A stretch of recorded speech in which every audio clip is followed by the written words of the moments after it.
വരുന്ന വെള്ളിയാഴ്ച, അതായത് ഈ വ്യാഴാഴ്ച സൂര്യൻ അസ്തമിച്ചാൽ മാസം കാണാൻ ഏറെക്കുറെ സാധ്യത ഉണ്ട്. പഠിച്ചോൻ ഇനി എന്ത് പറയരുത്, വലിയതീം പൈസ മാസം ഉറപ്പിച്ചുക്കണോ വെള്ളിയാഴ്ച എന്ന് പറയണ്ട. ആ കാളിയാർ കണ്ട് ഉറപ്പിച്ചാൽ ഏറെക്കുറെ സാധ്യത ഉണ്ട്. എന്നാ പിന്നെ വെള്ളിയാഴ്ച അവൻ എന്താ കാട്ടേണ്ടത്? തസ്ബീമാല എടുത്ത് പള്ളിയിൽ പോയി കുത്തിയത് അങ്ങനെ ദിക്റും സലാത്തും ഇല്ലല്ല. അന്ന് ഫിത്ർ സക്കാത്ത് കൊടുക്കണം. സലാത്ത് എന്നൊക്കെ ചെല്ലുവിളി, ഫിത്ർ സക്കാത്ത് കൊടുത്തിട്ട് കൂട്ടണം, എന്നിട്ടാ പള്ളിക്ക് പോകണ്ടേ. പെരുന്നാൾ നിസ്കാരത്തിന് വെള്ളിയാഴ്ച പള്ളിക്ക് പോകണം. വെള്ളിയാഴ്ച പെരുന്നാളും ജുമായും കൂടെ ഒപ്പം നടക്കണാണ്.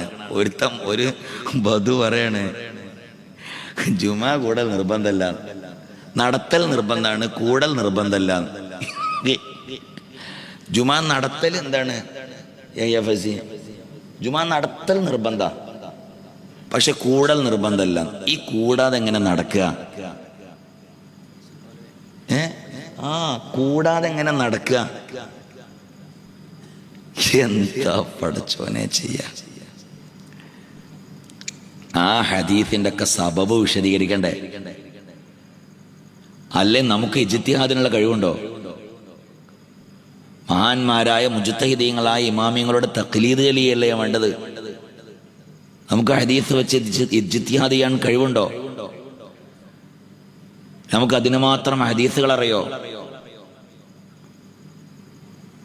ഹദീസിന്റെ അപാരമായ പണ്ഡിതന്മാർ പോലും സൂക്ഷ്മതയുടെ പേരിൽ അവരൊക്കെ തഖ്ലീദിന്റെ ആളുകളായി ഇമാമുന ഷാഫഈ തങ്ങളോട്, ഹനഫി ഇമാമിനോട്, മാലിക്കി ഇമാമിനോട്, അഹ്മദ് ഇമാമിനോട് അവരൊക്കെ തഖ്ലീദ് ചെയ്തുകൊണ്ട് ജീവിച്ചു. അപ്പൊ നമുക്കതിനൊന്നും വലിയ കഴിവോ ആഴത്തിലുള്ള അറിവൊന്നുമില്ല. അപ്പൊ ഷാഫഈ ഇമാമിൽ നമ്മുടെ മുഴുവൻ 4 മദ്ഹബിലും പരിശുദ്ധമായ ദീനിൽ ജുമുഅ നിർബന്ധമാണ്. അതിലെങ്ങനെ കൂടേണ്ടതില്ല എന്ന് പറയാം? ജുമുഅ നടത്തണം, പക്ഷെ കൂടേണ്ടതില്ല. ഖതീബിന് അന്ന് ജുമുഅക്ക് നിൽക്കേണ്ടതില്ല, പക്ഷെ ജുമുഅ നടത്തണം, പക്ഷെ കൂടേണ്ടതില്ല. എന്തിനാ അങ്ങനെയൊക്കെ പറയണേ? ജുമുഅ ഫർളല്ലേ, അത് നിർബന്ധമാണ്, അത് നിർബന്ധമായ സംഗതിയാണ്, കൂടണം. പെരുന്നാൾ നിസ്കാരം സുന്നത്താണ്. സുന്നത്ത് നിസ്കാരങ്ങളുടെ കൂട്ടത്തിൽ ഏറ്റവും ശ്രേഷ്ഠമായ നിസ്കാരം പരിശുദ്ധമായ 2 പെരുന്നാൾ നിസ്കാരങ്ങളാണ്, തഹജ്ജുദിനേക്കാൾ.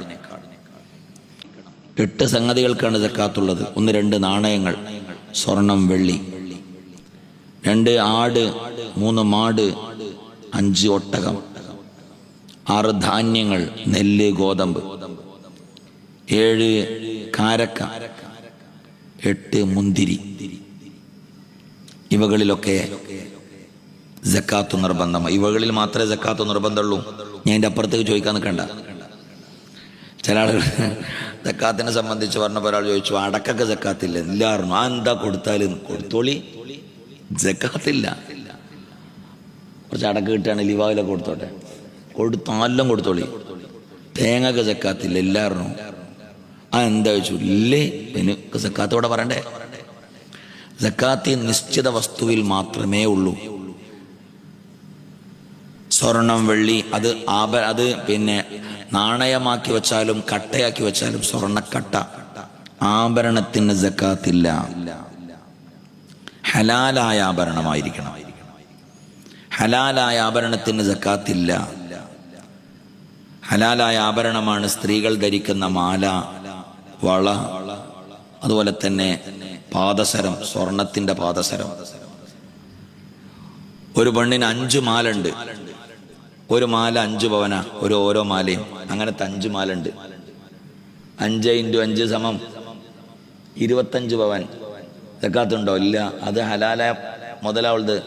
അതൊക്കെ കൂടെ ഇടുന്നില്ലല്ലോ. ആയിക്കോട്ടെ, ഒരു ദിവസം ഇട്ടിട്ട് പിറ്റേ ദിവസം 2ാമത്തെ ഇടുക, പിറ്റേ ദിവസം 3ാമത്തെ ഇടുക, പിറ്റേ ദിവസം 4ാമത്തെ ഇടുക. ഹലാലായ ആഭരണങ്ങൾക്ക് സക്കാത്തില്ല. ഇനി ഹലാലല്ലാത്ത ആഭരണങ്ങൾ ഉണ്ട്. ആണുങ്ങൾ സ്വർണ്ണാഭരണങ്ങൾ ഉണ്ടാക്കി വെക്കുക, അത് ഹലാലല്ല. ആണുങ്ങൾക്ക് ആഭരണമേ ഹലാലില്ല. ആകപ്പാട് ഹലാലായ ഒരു ആഭരണം മോതിരം മാത്രമാണ്. മോതിരം, അതും ചെറുവിരൽ ധരിക്കുക. ഏറ്റവും അഫ്ളൽ വലത്തെ കൈയിൻ്റെ ചെറുവിരലിലാണ്. ഇടത്തെ കൈയിൻ്റെ ചെറുവിരൽ ധരിക്കുന്നതിനും കുഴപ്പമില്ല. ഇടത്തെ കൈയിൻ്റെ ചെറുവിരലും ധരിക്കുക, വലത്തെ കൈയിൻ്റെ ചെറുവിരൽ. ഏറ്റവും അഫ്ളൽ വലത്തെ കൈയിൻ്റെ ചെറുവിരലാണ്. അതിന് ചില ഇമാമിങ്ങളുടെ അരിയിൽ ഒരു മിസ്കാലിനേക്കാൾ കൂടുതൽ വെള്ളിയാവാൻ പാടില്ല. പക്ഷെ അത് മുഅ്തമദല്ല. മുഅ്തമദ് ഇമാം നവവി തങ്ങളുടെ അഭിപ്രായമാണ് മുഅ്തമദ്. അത് ഉറഫനുസരിച്ച് സാധാരണ ഒരു തോതനുസരിച്ച് വെള്ളിയുടെ ഗ്രാം അങ്ങോട്ടും ഇങ്ങോട്ടും കൂടാം. ഒരു മനുഷ്യൻ വലിയൊരു വെള്ളിൻ്റെ സാധനം ഉണ്ടാക്കിയിട്ട് കൈമാടാൻ പറ്റില്ല, ഉറഫിനെതിരാണ്. ആകെ ധരിക്കാൻ പറ്റുന്ന ഒരു ആഭരണം ഇതാണ്, മോതിരം മാത്രമാണ് ആണുങ്ങൾക്ക്. ബാക്കിയുള്ളതൊക്കെ ഹലാലല്ല, ഹറാമാണ്. അപ്പം അതിന് സക്കാത്ത് കൊടുക്കേണ്ടി വരും. ഹറാമല്ല ആഭരണമാക്കി വെച്ചാൽ അത് ഹലാലായ ആഭരണമല്ലാത്തത് കൊണ്ട് സക്കാത്ത് കൊടുക്കേണ്ടി വരും. സ്ത്രീകൾക്ക് വേണ്ടി ഉണ്ടാക്കിയത് അത് ഹലാലായ ആഭരണമാണ്, ആഭരണങ്ങൾക്ക് സക്കാത്തില്ല. ഇനി സ്വർണത്തിൻ്റെയും വെള്ളിയുടെയും സ്ഥാനത്ത് നിൽക്കുന്ന കാശ്, ഇത് എന്ത് പറയാ, ഡോളർ, റുപ്പീസ്, റിയാല്, ഇങ്ങനത്തെ സംഗതികൾക്ക് സക്കാത്തുണ്ട്. ഈ വെള്ളിയുടെയും സ്വർണത്തിൻ്റെയും തോതനുസരിച്ചിട്ടാണ് കച്ചവടത്തിന് സക്കാത്ത് കൊടുക്കാറുള്ളത്. കച്ചവടത്തിന് കൊല്ലം പൂർത്തിയായ സക്കാത്ത് കൊടുക്കണം. എങ്ങനെയാ കച്ചവടത്തിന് സക്കാത്ത് കൊടുക്കേണ്ടത്? കൊല്ലം പൂർത്തിയാകുമ്പോൾ അവൻ്റെ കടയിൽ എത്ര വസ്തുക്കളുണ്ടോ എന്ന് നോക്കണം. എന്നിട്ട് ആ വസ്തുക്കളുടെ അന്നത്തെ ഹോൾസെയിൽ വില, അല്ലാതെ ഓൻ വാങ്ങിയ വില അല്ല. ഓൻ വാങ്ങിയത് സോപ്പിന് 50 ഉറുപ്പ്യക്കും, പക്ഷേ ഓൻ വാങ്ങിയത് 6 മാസം മുമ്പാണ്. ഇപ്പം ആ സോപ്പിന് 100 ഉറുപ്പ്യ ആയിട്ടുണ്ടെങ്കിൽ ഇപ്പോഴത്തെ ഹോൾസെയിൽ വിലയാണ് നോക്കേണ്ടത്. ഓൻ വിൽക്കണ വില അല്ല, ഹോൾസെയിൽ വില, ഇപ്പോഴത്തെ ഹോൾസെയിൽ വില. ആ വില നോക്കി കണക്ക് കൂട്ടി കൃത്യമായി വെള്ളിയുടെ തോത്, അതായത് 595 ഗ്രാം വെള്ളി ഉണ്ടെങ്കിൽ ആ വെള്ളിയുടെ തോതനുസരിച്ച് കച്ചവടത്തിന് ഉണ്ടെങ്കിൽ കൊല്ലം പൂർത്തിയാകുമ്പോൾ സക്കാത്തട് കൊടുത്തോളാം. സക്കാത്തണ്ട് കൊടുത്തോളാം. ഇല്ലെങ്കിൽ ഹലാലല്ല ആ വസ്തു ഉപയോഗിച്ചിട്ട് എൻ്റെ മക്ക കൊടുക്കുന്നത്. ഇനി സക്കാത്ത് ആർക്കാ കൊടുക്കേണ്ടത്? അതിൻ്റെ അവകാശികൾ കൊടുക്കണം. ഫക്കീർ, മിസ്കീന്മാർ, കടം കൊണ്ട് വലഞ്ഞവരങ്ങനെ 8 വിഭാഗം വരണം, ഓൽക്ക് കൊടുക്കണം. യാചകന്മാർക്ക് കൊടുത്താൽ സക്കാത്ത് കൊടുത്താൽ വീടൂല. യാചകന്മാർക്ക് സക്കാത്ത് കൊടുത്താൽ വീടുകയില്ല. അവിടെ നിൽക്കട്ടെ, യാചകന്മാർക്ക് സക്കാത്ത് കൊടുത്താൽ വീടുകയില്ല. അതെന്തേ മൂല്യം നിങ്ങൾ അങ്ങനെ പറഞ്ഞു? ഞാൻ യാചകന്മാർക്ക് സക്കാത്ത് കൊടുത്താൽ വീടൂല എന്ന് പറഞ്ഞു. അപ്പൊ എനിക്കൊരു യാചകൻ ഫോൺ ചെയ്തു, അയാൾ നൂറാജിമർ കാണലുണ്ടായിനി അട്ടകാലത്തിന്. നിങ്ങൾ ഈ മൂല്യം നിങ്ങൾ എന്തിനാ അങ്ങനെ പറഞ്ഞത്? ആകപ്പാട് കിട്ടണ നിങ്ങൾ ഇല്ലാതാക്കുകയാണ്. ഞാൻ പറഞ്ഞു, നിങ്ങൾ സക്കാത്ത് വാങ്ങണ്ട, നിങ്ങളതിന് പകരം സ്വതക്ക വാങ്ങിക്കോളി. ഞാൻ ചോദിച്ചു, നിങ്ങൾ ഏതൊക്കെ ദിവസം? മൂപ്പര് ഞാൻ നേരിട്ട് ചോദിച്ചു, നിങ്ങളെങ്ങനെ യാചനക്ക് പോയാലെന്ന് ചോദിച്ചു. ഞാനിങ്ങനെ ആഴ്ചയിൽ വെള്ളിയാഴ്ച ഒന്നും പോകില്ല, ചിലപ്പോൾ ഞായറാഴ്ച ഒഴിവാക്കും. കാരണം ഞായറാഴ്ച കല്യാണം ഇതൊക്കെ ഉണ്ട്, അതുകൊണ്ട് ആൾക്കാരൊന്നും പുരയിലുണ്ടാവില്ല. അപ്പം ഞായറാഴ്ച ഒഴിവാകും. ആഴ്ചയിൽ 5 ദിവസം യാചനക്ക് പോകും. ഞാൻ ചോദിച്ചു, നിങ്ങൾക്ക് ചുരുങ്ങിയത് എത്ര ഉറുപ്പിക കിട്ടും? 100 പുര കയറിയാൽ വളരെ ചുരുങ്ങിയത് 1000 ഉറുപ്പിയെങ്കിലും കിട്ടും. അതായത് ഒരു പുരയിൽ നിന്ന് 10 ഉറുപ്പ്യ കൊടുത്താൽ 100 പുരയിൽ 1000 ഉറുപ്പ്യ. ആ 1000 ഉറുപ്പ്യ ഒരു ദിവസം കിട്ടിയാൽ ചുരുങ്ങിയത് ഒരു 1000 ഉറുപ്പ്യ കിട്ടും. അയാൾക്ക് 5 ദിവസം കൊണ്ട് 5000 ഉറുപ്പ്യാണ് ഒരാഴ്ച. 4 ആഴ്ച കൊണ്ട് ചുരുങ്ങിയത് 20,000 ഉറുപ്പ്യ ആ മനുഷ്യന് കിട്ടാൻ. ആ മനുഷ്യനെങ്ങനെ ഫക്കീറാകുക? ആ മനുഷ്യനെങ്ങനെ മിസ്കീനാകുക? ഓനക്ക് സക്കാത്ത് കൊടുത്താൽ എങ്ങനെ വീടുക? നിങ്ങളൊന്ന് പറഞ്ഞേരി. 8 അവകാശികളുടെ കൂട്ടത്തിൽ യാചകൻ എന്ന് എഴുതിയിട്ടില്ല. മനസ്സിലായില്ലേ? പെണ്ണുങ്ങളെ കയ്യിൽ നോട്ടിന്റെ കെട്ടാട് കൊടുക്കും, വരുന്നവർക്കട് കൊടുത്താളേണ്ടി അറിയും. 36 വരുന്നവർക്കൊക്കെ കൊടുക്കും. സക്കാത്ത് അങ്ങനെയല്ല കൊടുക്കേണ്ടേ, അത് സ്വതക്ക കൊടുത്തോളി. ആർക്കും കൊടുത്തു സ്വതക്ക ആർക്കും കൊടുക്കുക, എന്തും കൊടുക്കാം. എനിക്ക് തോന്നണം ഈ ടാബ് എനിക്ക് സ്വതക്ക ചെയ്യണം, ടാബ് എനിക്ക് സ്വതക്ക ചെയ്യണം തോന്നി എനിക്ക് കൊടുക്കാം. പക്ഷെ എനിക്ക് ഈ ടാബിന് സക്കാത്ത് കൊടുക്കണം തോന്നി, വകുപ്പില്ല. അതാണ് സ്വതക്കയും സക്കാത്തും രണ്ടാ. എനിക്ക് ഈ സാധനം സ്വതക്ക ചെയ്യണം തോന്നി, എനിക്ക് സ്വതക്ക ചെയ്യാം. എനിക്ക് വൈപ്പി കൊടുക്കണം തോന്നി, കൊടുക്കാം. പക്ഷെ എനിക്ക് സക്കാത്ത് വൈപ്പി കൊടുക്കാൻ പറ്റൂല, കാരണം വൈപ്പി മുതലാളിയാ. വൈപ്പി ഫക്കീറല്ല, മിസ്കീനല്ല, കടം കൊണ്ട് വലഞ്ഞവനല്ല. വൈപ്പി എനിക്ക് മുമ്പ് സക്കാത്ത് കൊടുത്താൽ എനിക്ക് ഞാൻ വീടൂല, എൻ്റെ സക്കാത്ത് വീടൂല. ആ സക്കാത്ത് വീടാതെ അവിടെ നിൽക്കും. പിന്നെ ഞാൻ കൊടുക്കേണ്ടത് ആരാ? ഫക്കീറിനെ തേടി പിടിച്ചു പോകണം. അതിന് ശരിക്ക് ചെയ്യേണ്ട മഹല്ല് കമ്മിറ്റി ഒരു കണക്കെടുക്കണം, ആരൊക്കെയാണ് ഫക്കീർ മിസ്കീൻ മഹല്ലത്തിൽ. എന്നിട്ട് ഈ വിവരം കച്ചവടക്കാരോട് പറഞ്ഞു കൊടുക്കണം, മുതലാളിമാരോട് പറഞ്ഞു കൊടുക്കണം. ഈ ഫക്കീർ മിസ്കീൻ എന്ന് പറഞ്ഞാൽ കുപ്പായം ചുളിഞ്ഞവനല്ല, അങ്ങനെ വിചാരിക്കരുത്. ഇസ്തിരിടാത്ത ആളല്ല ഫക്കീർ മിസ്കീൻ. ചില ഫക്കീറിന് 2 നില വീടുണ്ടാവും, മുന്നിൽ കേടായ ഒരു കാറും ഉണ്ടാവും, കറണ്ട് ബില്ലടക്കാനുള്ള പൈസ കിടന്നൊക്കെ ഒപ്പിച്ച് കിട്ടും. അതുകൊണ്ട് ഇസ്തിരിടും. അങ്ങാടിയിൽ വന്ന് കാൽമക്കാലം കയറ്റിച്ച് വലിയ വടായി പറയും, അതിന് ഒരാൾക്കും ബില്ലടക്കണ്ടല്ലോ. ഓൻ്റെ പൊരൻ്റെ അവസ്ഥ വളരെ ദയനീയമായിരിക്കും.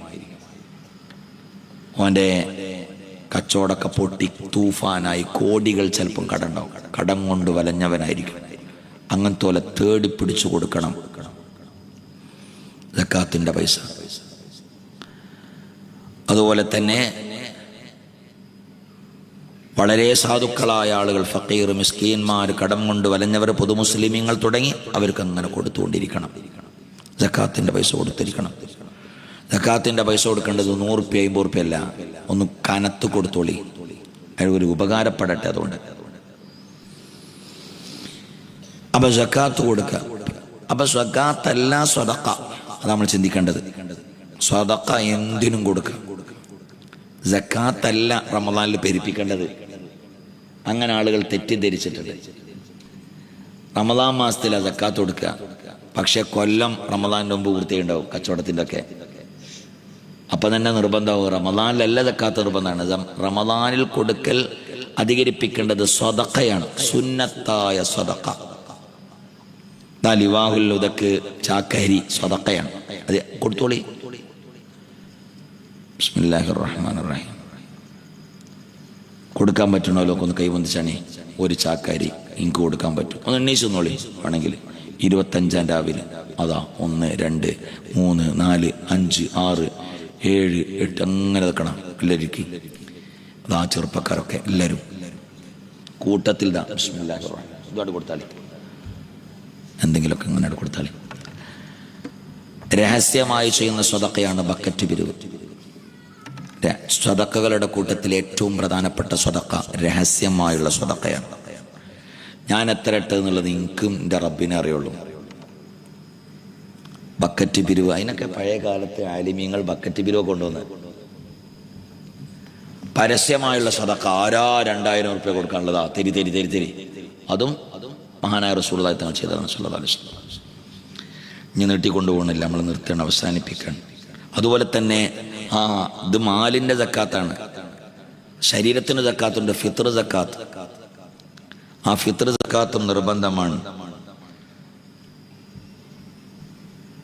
താനും താൻ ചെലവ് കൊടുക്കൽ നിർബന്ധമായവരുടെയും പെരുന്നാൾ അന്നത്തെ രാത്രിയിലും പകലിലുമുള്ള വസ്ത്രം, അവരുടെ ഭക്ഷണം, അവരുടെ പാർപ്പിടം, അത് കഴിച്ച് ബാക്കി എന്തെങ്കിലും ഉണ്ടെങ്കിൽ അവർ ഫിത്ർ സക്കാത്തിന് വേണ്ടി മാറ്റിവെക്കണം.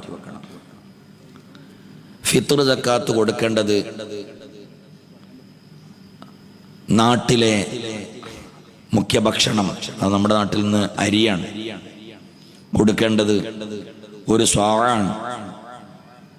ഒരു സ്വാഴ് എന്ന് പറഞ്ഞാൽ നിബിതങ്ങളുടെ കാര്യത്തിൽ മദീനയിലുള്ള ഒരു അളവ് പാത്രമാണ് സ്വാഴ്. മദീനയിലുള്ള അളവ് പാത്രമാണ് സ്വാഴ്. മക്കയിലുള്ള അളവ് വസിനാണ്, തൂക്കമാണ്. തുലാസ് മക്കാരുടേതാണ്, കാരണം മക്കാര് കച്ചവടക്കാരാണ്, മദീനക്കാർ കൃഷിക്കാരാണ്. തൂക്കത്തിന്റെ വിഷയം വരുമ്പോൾ മദീനയിലേക്ക് ചേർക്കും. അളവിന്റെ വിഷയം, അളവ് പാത്രത്തിന്റെ വിഷയം മദീനയിലേക്ക് ചേർക്കും. തൂക്കത്തിന്റെ വിഷയങ്ങൾ മക്കയിലേക്ക് ചേർക്കും. ബിവസിന് മക്ക.